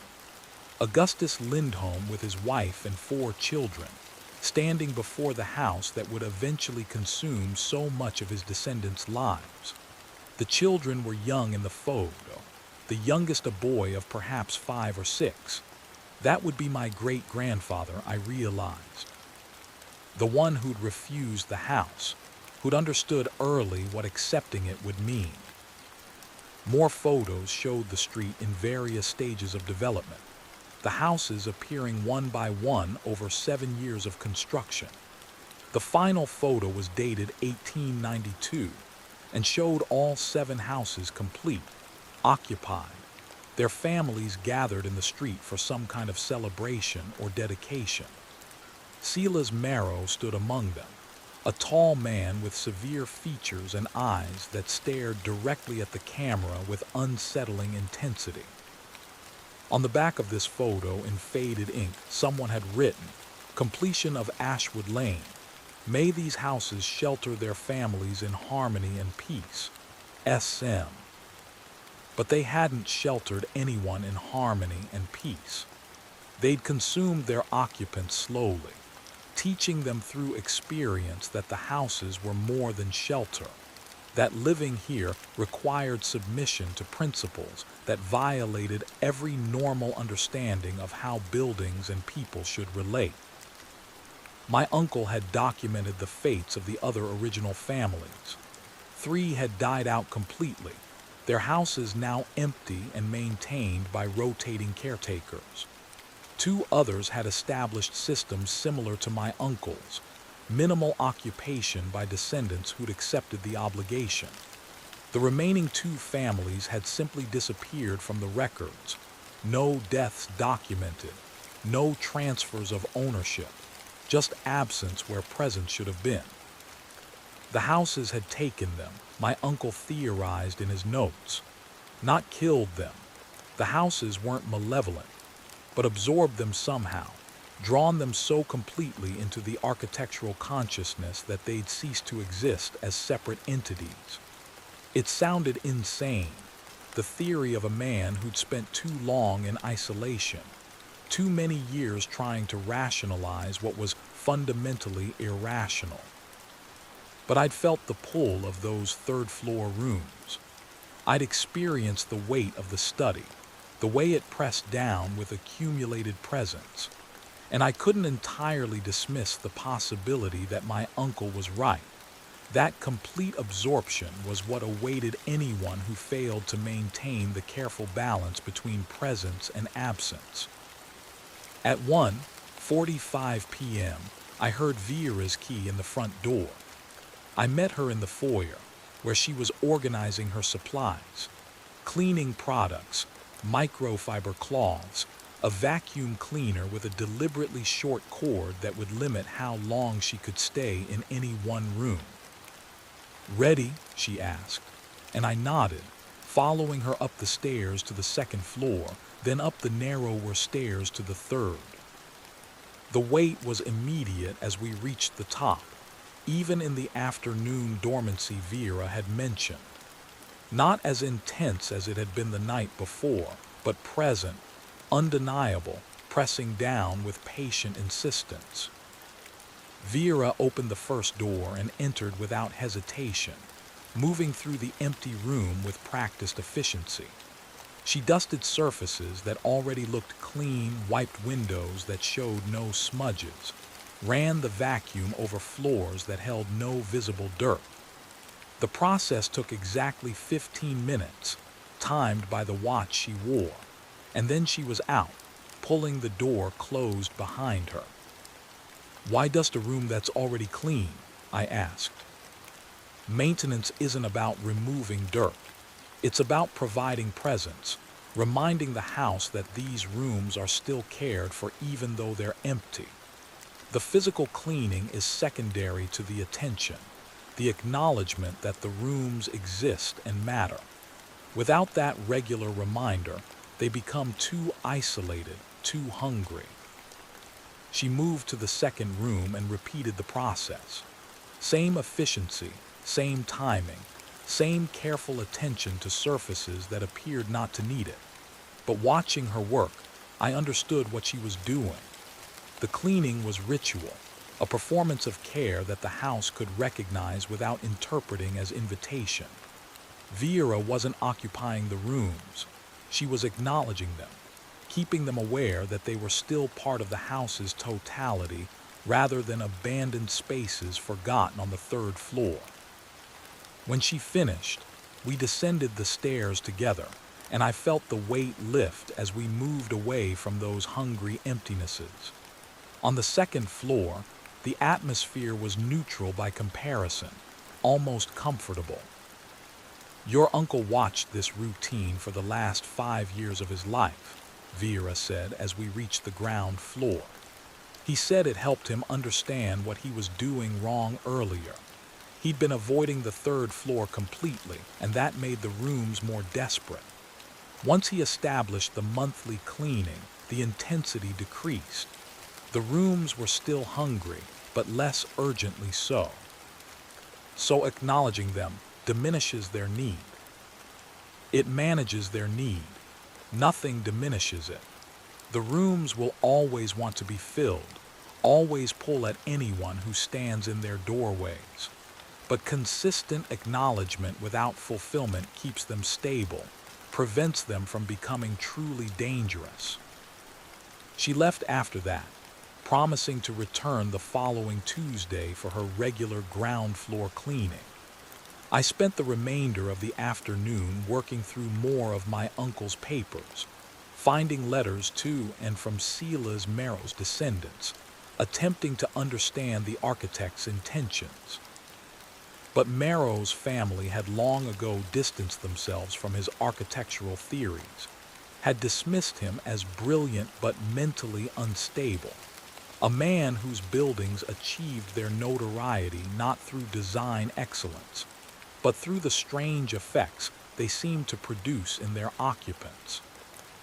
One letter from Merrill's grandson, written in 1958, "My grandfather believed buildings could be alive in more than metaphorical sense. He designed structures he hoped would achieve genuine consciousness through what he called temporal accumulation, the gathering of moments and presences until critical mass was reached. Whether he succeeded or simply created buildings that drive their occupants to madness through unusual atmospheric conditions, I cannot say. But I urge you to consider selling the property. The Ashwood Lane houses have brought my family nothing but inquiries from lawyers and occasionally police, and I would be relieved to see them pass entirely out of public awareness." My uncle had highlighted that phrase, temporal accumulation, the gathering of moments until critical mass was reached. That was what I'd felt in the study, what dominated the third floor. Time itself, compressed and concentrated, made heavy through sheer duration of existence within defined boundaries. The house was old. The house had contained countless moments, births, deaths, meals, conversations, sleeps, wakings, all the small and large events of human life. And all of those moments had left traces, had accumulated the way sediment accumulates in still water, layer upon layer until the weight becomes substantial, undeniable. And now I was adding my own moments to that accumulation. Every minute I spent within these walls, every breath I took in these rooms, every thought I had while sitting at this desk, all of it was being absorbed into the house's consciousness, becoming part of the temporal mass that made the structure more than just wood and nails and plaster. My uncle had lived here for 44 years. How much of him remained in these walls? How much had been absorbed so completely that the house was more Terence Lindholm than Terence Lindholm had been by the end? The question disturbed me in ways I couldn't fully articulate, suggested a kind of death that had nothing to do with the heart attack that had officially ended his life. I closed the desk drawers and left the study, needing distance from the accumulated weight of my uncle's decades of presence. The kitchen was better, neutral, practical, dominated by machines rather than memory. I made dinner from the supplies Vera had brought, simple pasta with jarred sauce, eating mechanically while trying to process everything I'd learned.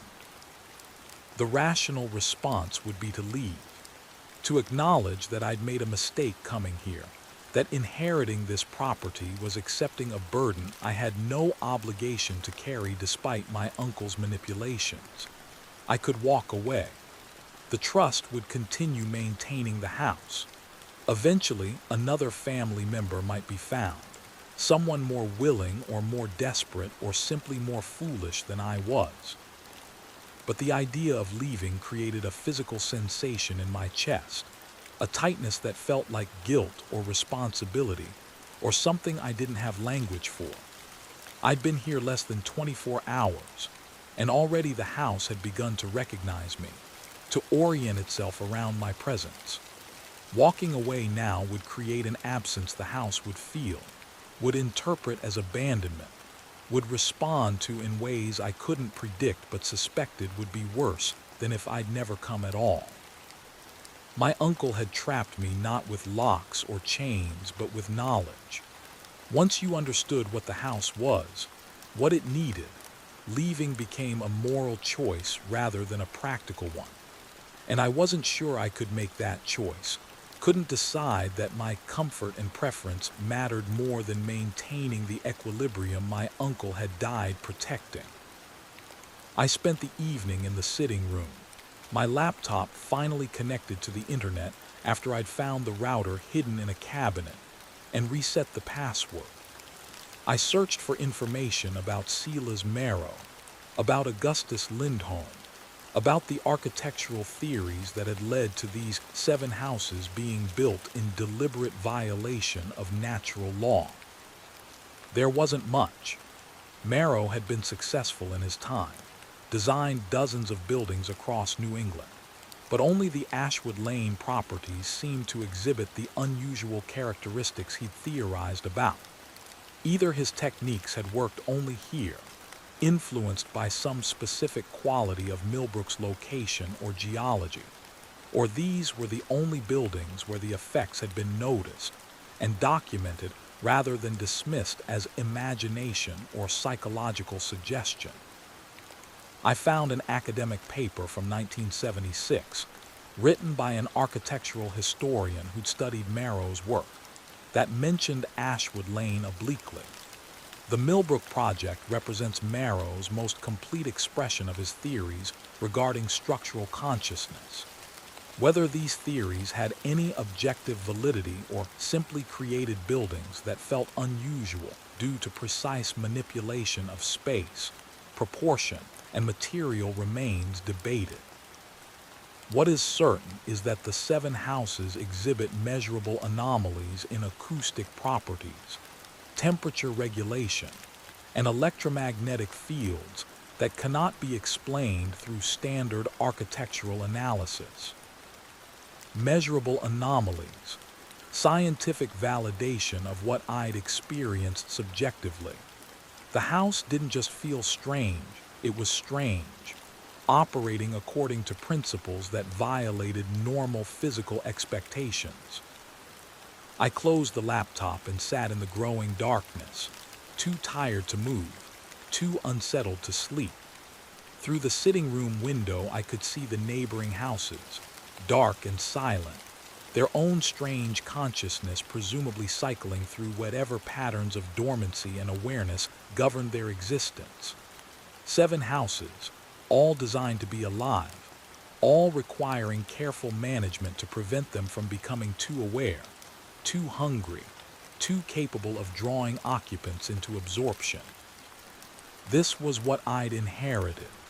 Not just property, but responsibility for maintaining something that shouldn't exist but did, that violated rational understanding, but functioned according to consistent principles once you accepted their impossibility. I slept on the sitting room sofa that night, unwilling to climb the stairs to the guest room, wanting to stay on the ground floor where the house's strangeness was most attenuated. My dreams were vivid and architectural, endless rooms opening into other rooms, staircases that led to impossible destinations, walls that breathed with rhythms that matched my own heartbeat. I woke multiple times, disoriented by the dream logic that seemed to persist even in waking, the sense that the house was dreaming too, and our dreams were becoming entangled. Morning came as relief. Sunlight through the windows, the refrigerator's mechanical hum, the sound of a truck passing on the street outside, all of it grounding, normal, reassuringly mundane. I made coffee and stood at the kitchen window watching birds move through the backyard, their flight patterns ordinary and explicable, following laws of physics that made sense. I couldn't stay here. The decision had formed overnight, crystallizing through accumulated exposure to the house's wrongness. My uncle had spent 44 years maintaining this equilibrium, but I wasn't him. I hadn't been shaped by decades of gradual understanding, hadn't built up the tolerance or resignation or whatever quality allowed someone to accept this as their life's work. I would go back to Providence. I would inform the attorney that I was declining the inheritance, that someone else would need to be found. The trust would continue. The house would be maintained. It wouldn't be abandoned. It would simply be without family occupation until another Lindholm could be located and persuaded. The decision should have brought relief. Instead, as I moved through the house gathering my few belongings, I felt the weight increasing. Not dramatically, not suddenly, but with steady accumulation, as if the house was registering my intention and responding with something like distress or protest or pleading. I ignored it. Old houses settle. Temperature changes cause pressure differentials. Atmospheric conditions create sensations that feel meaningful but aren't. I wasn't actually experiencing the house's emotional response to my departure. I was experiencing my own projection, my guilt and uncertainty manifesting as perceived architectural consciousness. I loaded my car with mechanical efficiency, refusing to look back at the house, refusing to acknowledge the way the windows seemed to watch my movements. The black walnut tree's branches moved in wind I could now hear, a sound like whispered objections or warnings. I got in the car, started the engine, and began backing down the driveway. The car died. Not sputtered or coughed, simply died. All electrical systems cutting out simultaneously, leaving me sitting in complete silence in a vehicle that had been functioning perfectly moments before. I tried restarting it. Nothing. No click, no turnover, no response at all. The battery was new. I'd replaced it 3 months ago. The alternator had been checked during my last service. There was no mechanical reason for complete electrical failure. unless the house had caused it. The thought was absurd, impossible, a paranoid attribution of agency to architectural structure that had no capacity for interfering with automotive electrical systems. Houses couldn't disable cars. Buildings couldn't prevent people from leaving. But I sat in the dead car, my heart rate elevated, my hands shaking slightly on the steering wheel, and knew with certainty that had nothing to do with reason or evidence that the house had stopped me, had recognized my intention to leave, and had responded the only way it could, by removing my means of departure. I got out of the car and stood in the driveway, looking up at the house's facade. 3 stories of Victorian architecture, well-maintained, perfectly preserved, looking exactly like what it was supposed to be. An old house, nothing more, nothing less. But I could feel it watching me, could sense its attention focused on my presence in a way that made my skin prickle with the same alarm my ancestors had probably felt when being stalked by predators in prehistoric darkness. "I don't want to stay," I said aloud, feeling ridiculous for speaking to a building but needing to articulate the refusal. "This isn't my obligation. I didn't ask for this." The house said nothing, obviously. Houses don't speak. But the weight increased slightly, pressing down on my shoulders, and I understood that speaking or not speaking wasn't the point. The house communicated through presence, through accumulated temporal mass, through the sheer density of its existence made tangible. I went back inside, leaving my packed bags in the car, and called a towing service. They promised to send someone within 2 hours. I sat in the kitchen drinking coffee and trying to convince myself that the car's failure was coincidence, mechanical malfunction, normal breakdown that had nothing to do with the house's desires or intentions. The tow truck arrived exactly 2 hours later. The driver, a man in his 50s wearing coveralls and an expression of professional boredom, hooked up my Subaru and tried to start it. The engine turned over immediately, running smoothly, all electrical systems functioning normally. "Don't know what to tell you," he said, unhooking the cables. "Seems fine now. Might have been vapor lock, though that's rare with fuel injection. Could have been a loose connection that reseated itself. Cars do weird things sometimes." He drove away, leaving me standing in the driveway next to a car that had failed when I tried to leave and functioned perfectly for a stranger who had no intention of removing it from the property. The message was clear enough even for my stubborn rationality to process. The house would allow service people, maintenance workers, delivery drivers, but it wouldn't allow me to leave. Not now. Not after I'd spent 2 nights here, after it had begun learning my presence, after it had started to recognize me as family. I returned to the house with my bags still in the car, unwilling to fully commit to staying but unable to attempt departure again. The kitchen felt different than it had that morning, more settled, more satisfied, as if the house was pleased with my return. I resented the sense of accomplishment I perceived in the walls, the ceiling, the way light fell through the windows. "This is temporary," I said to the empty room, "until I figure out how to break whatever hold you have." But even as I said it, I knew I was lying. The house had me. My uncle had known it would, had arranged things so that by the time I understood what staying meant, leaving would be impossible. Not physically impossible. I could walk away, abandon the car, hike to town and catch a bus. But psychologically impossible, morally impossible, bound by obligations I'd inherited along with the property.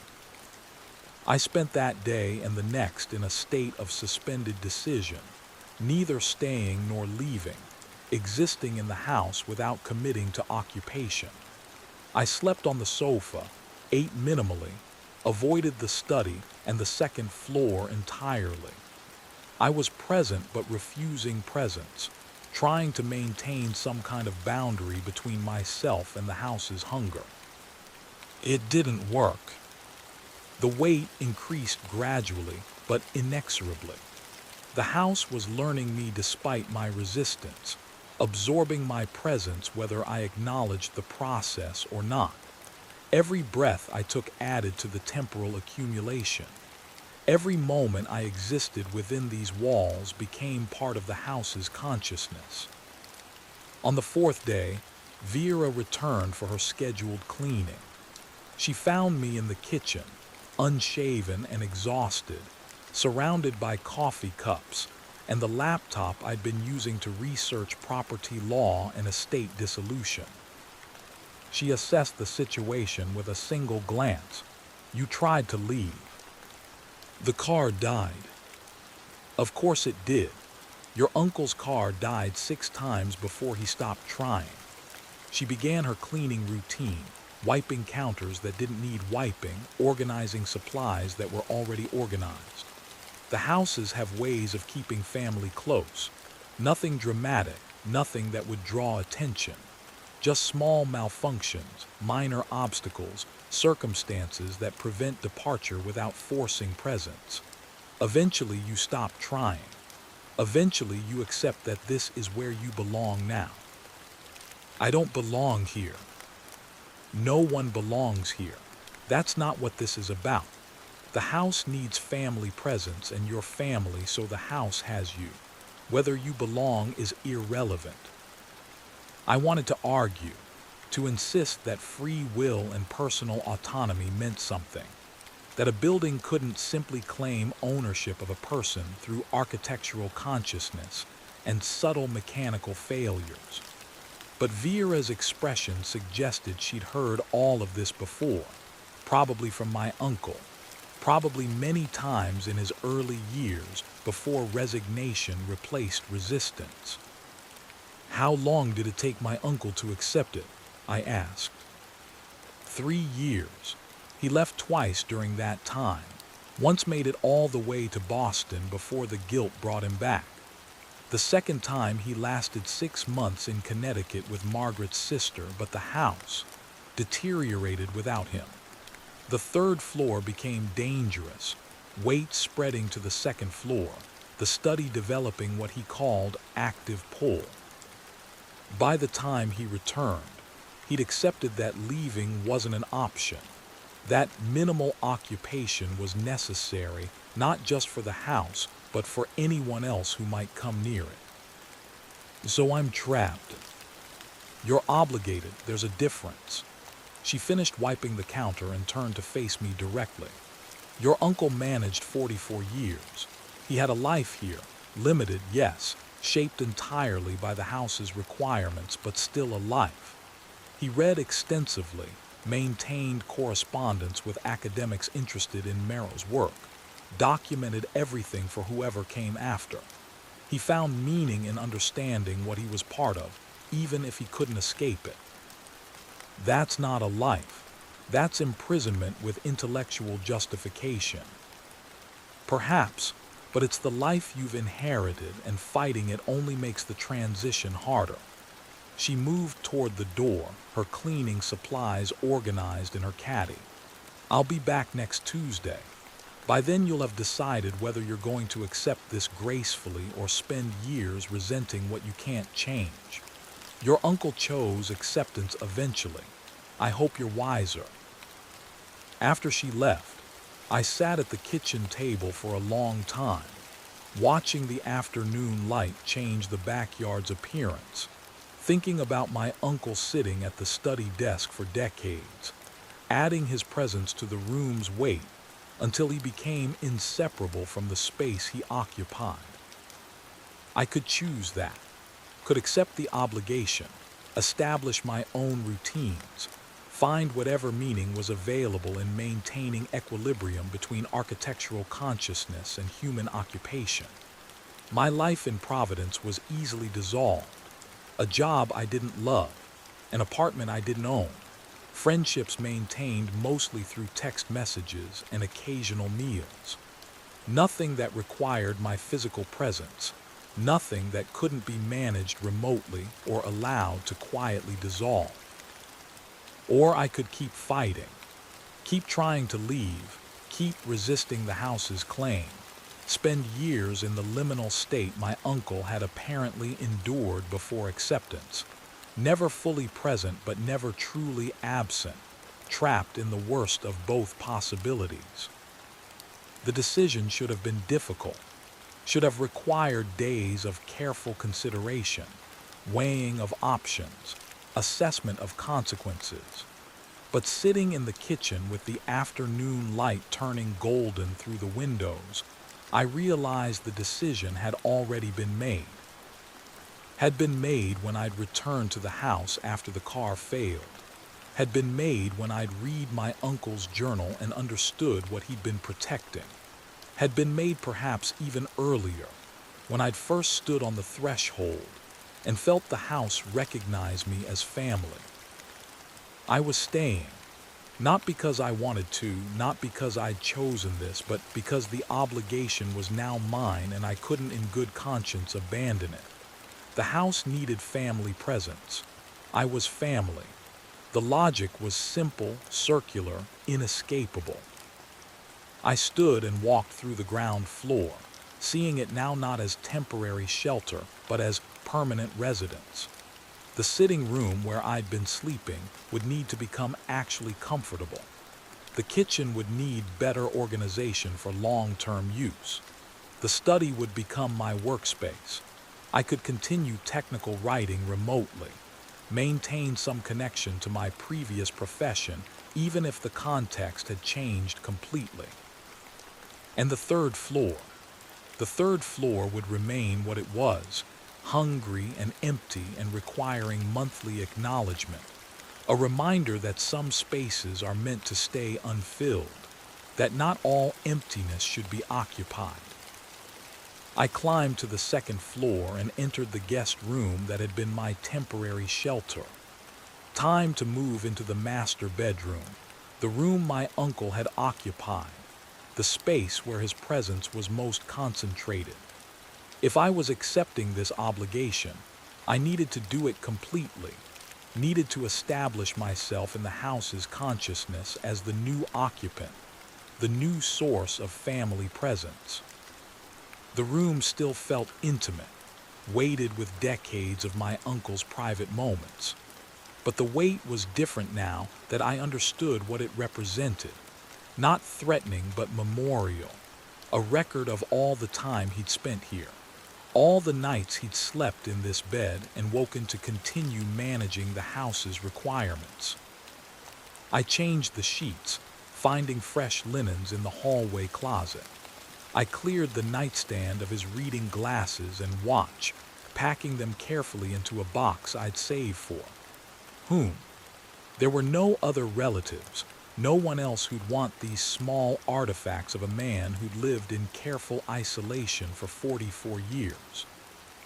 The book he'd been reading, The History of New England Architecture, I left where it was.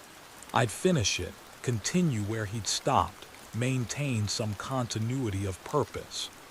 The bookmark was at page 247 in a chapter about Victorian design principles. I read the marked passage.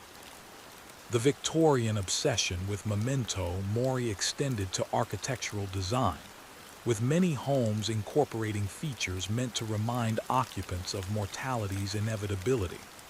Hidden compartments, mourning spaces, specialized furniture, all serve to keep death present in daily life, to prevent the living from forgetting that their occupation of space was temporary, that houses outlast their inhabitants, that buildings remember what people forget.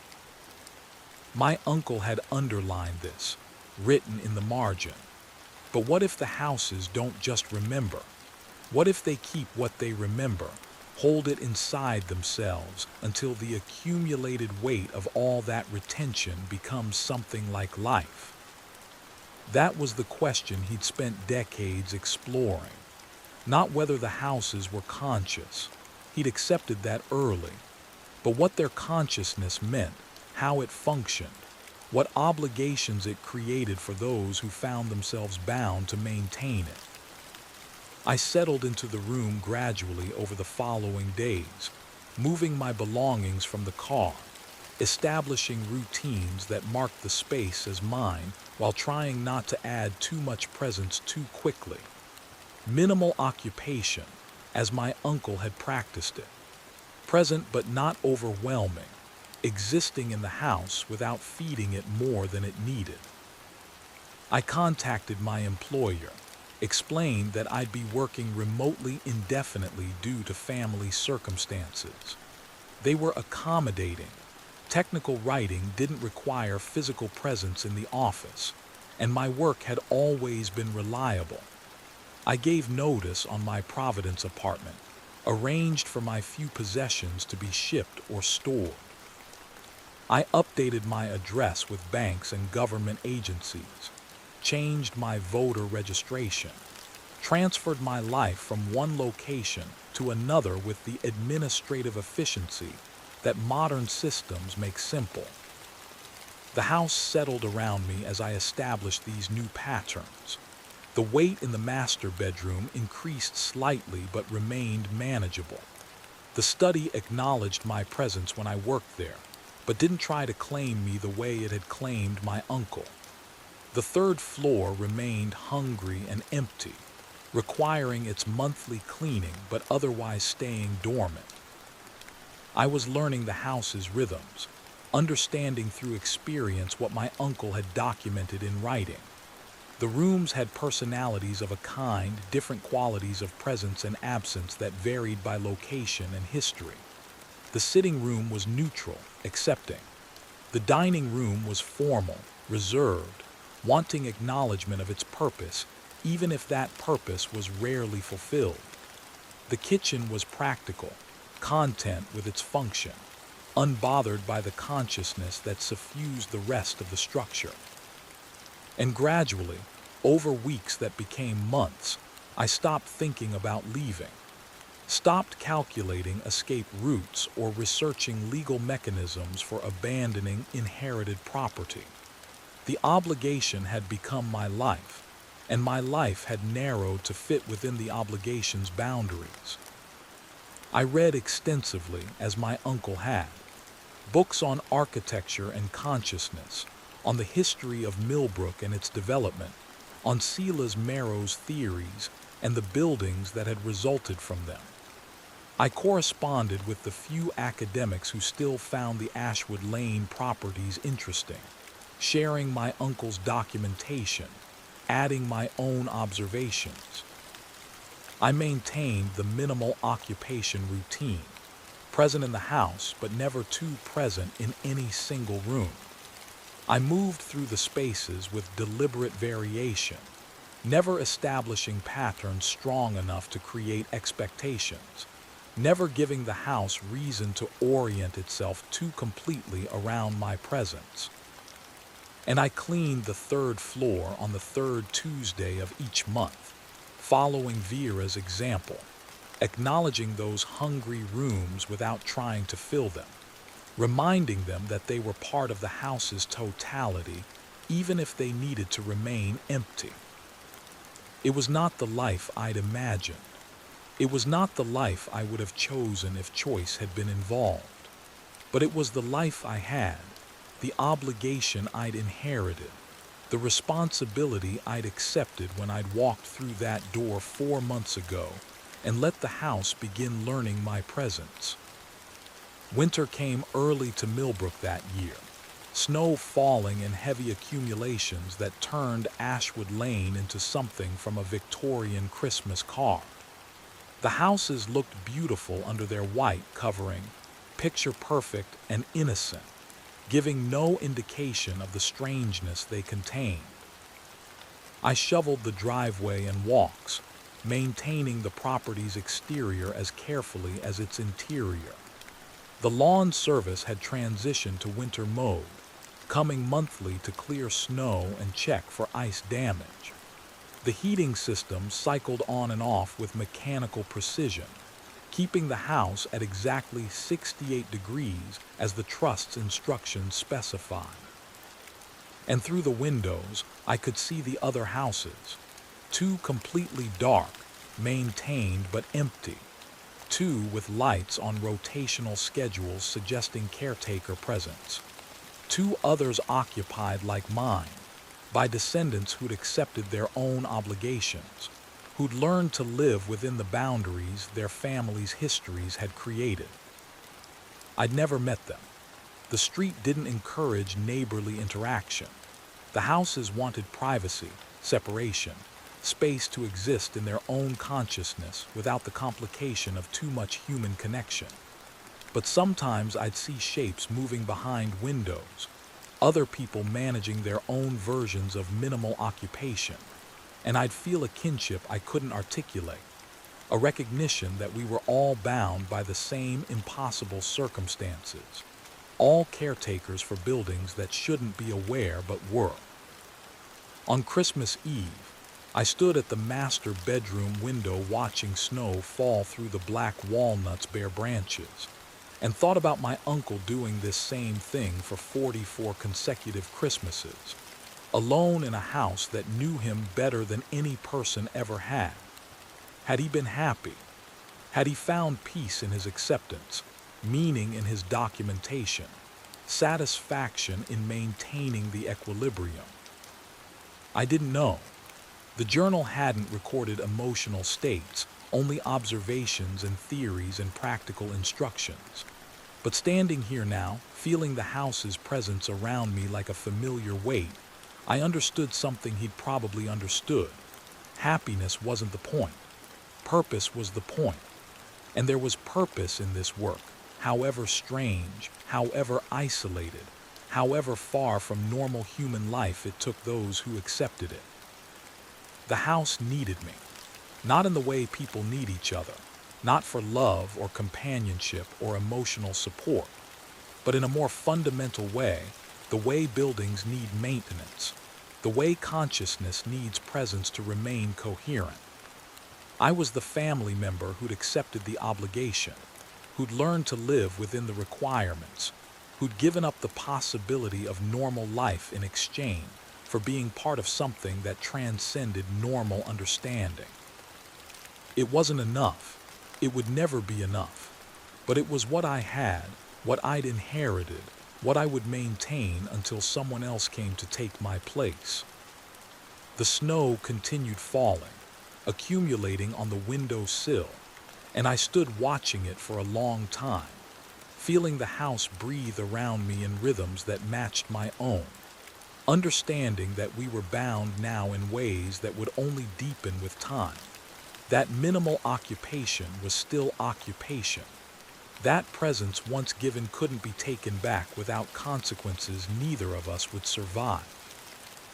This was my life now. This was my inheritance.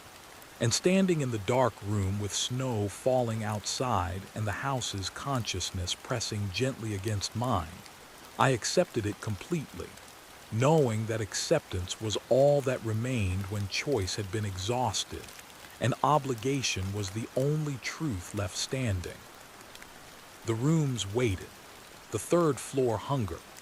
The study accumulated my presence alongside my uncle's, and I continued existing in the careful balance between too much and too little, maintaining the equilibrium that 7 houses on Ashwood Lane required, carrying the weight that my family had been carrying since 1887, when Augustus Lindholm had commissioned Silas Marrow to build structures that would outlast and outlive and somehow, impossibly, outthink everyone who tried to call them home.